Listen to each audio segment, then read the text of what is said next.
Perkenalkan, nama saya Hengki Soembala. Saya akan menjelaskan analisis kasus saya tentang PT KAI.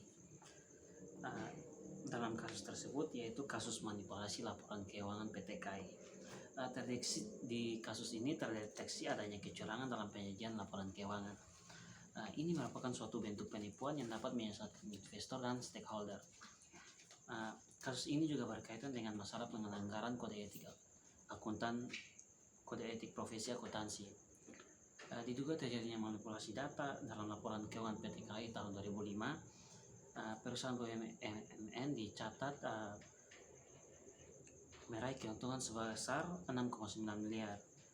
Padahal apabila diteliti dan dikaji lebih rinci, perusahaan seharusnya menderita kerugian keuangan sebesar 63 miliar.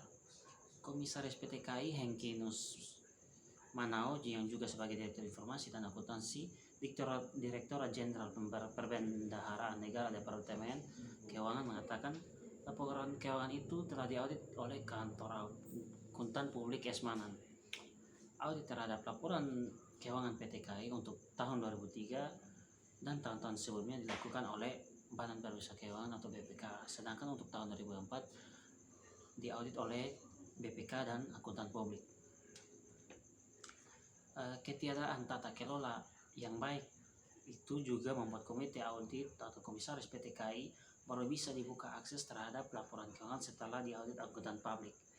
Akuntan publik yang telah mengaudit laporan keuangan PT KAI tahun 2005 segera diperiksa oleh Badan Peradilan Profesi Akuntan Publik. Jika terbukti bersalah, akuntan publik itu diberi sanksi teguran atau pencabutan izin praktek. Dari kasus tersebut, analisis kasus 5W+1H yang akan saya jelaskan berikut penjelasannya. Yang pertama yaitu unsur WAT atau jenis penyimpangan dan dampaknya. Jenis penyimpangan atau fraud yang terjadi berdasarkan kasus tersebut menurut teori 5 yang dijelaskan yaitu tentang kecurangan laporan keuangan. Yang kedua yaitu unsur WU atau pihak-pihak yang bertanggung jawab. Pihak yang bertanggung jawab di sini Komisaris PT KAI Hengki Manao yang juga sebagai Direktur Informasi dan Akuntansi Direktorat Jenderal Perbendaharaan Negara Departemen Keuangan serta pihak eksternal dalam hal ini yaitu Kantor Akuntan Publik Esmanan. Yang ketiga yaitu unsur atau tempat di mana terjadinya penyimpangan. Di sini tempat terjadinya penyimpangan dalam kasus tersebut yaitu PT KAI. Yang keempat yaitu unsur atau waktu terjadinya penyimpangan. Penyimpangan tersebut terjadi pada tahun 2005. Yang berikutnya unsur Y atau penyebab terjadinya penyimpangan.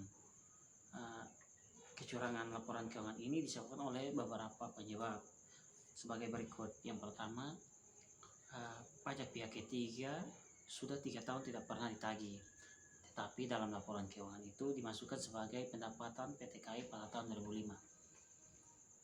Yang kedua yaitu kewajiban PT KAI untuk membayar surat ketetapan pajak atau SKP pajak bertambahan nilai sebesar 95,2 miliar rupiah yang diterbitkan oleh Direktorat Jenderal Pajak pada akhir tahun 2003. Disajikan dalam laporan keuangan ini sebagai piutang atau tagihan kepada beberapa pelanggan yang seharusnya menanggung beban pajak.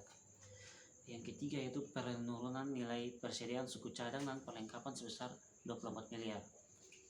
Yang diketahui pada saat dilakukan inventarisasi pada tahun 2002, manajemen PT KAI sebagai kerugian secara bertahap selama 5 tahun.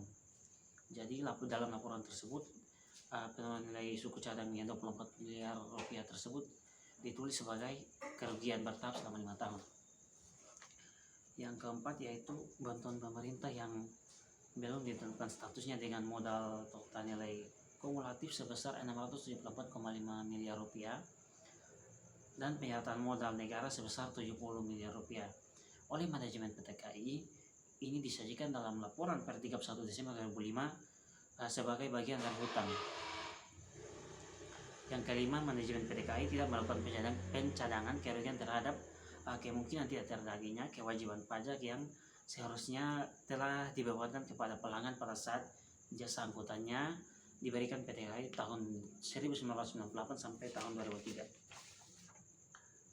Yang keenam yaitu unsur HAO atau bagaimana modus penyimpangan tersebut.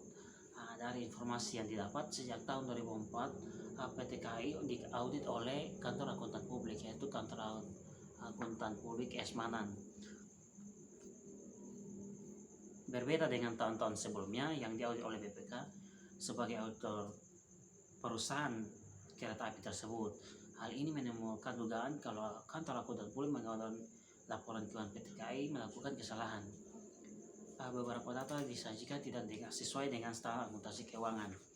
Hal ini mungkin sudah biasa terjadi dan masih bisa diperbaiki, namun yang menjadi permasalahan adalah pihak auditor menyatakan laporan keuangan itu wajar. Berdasarkan kasus tersebut dan hasil analisis yang telah saya lakukan, adanya perencanaan audit yang terdiri dari 3 aspek. Yang pertama yaitu menyusun audit program, yang kedua jenis sumber daya, yang ketiga penyiapan surat penugasan.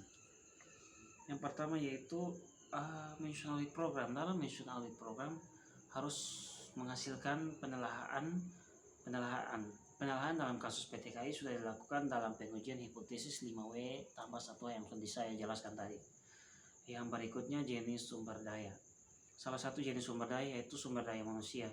Sumber daya manusia dalam kasus PT KAI dibagi menjadi 2 pihak, yaitu pihak internal dan eksternal. Pihak internalnya yaitu Komisaris PT KAI Hengkinus Manao, sedangkan untuk pihak eksternalnya yaitu kantor akuntan publik Esmanan. Demikian hasil analisis yang telah saya lakukan. Sekian dan terima kasih.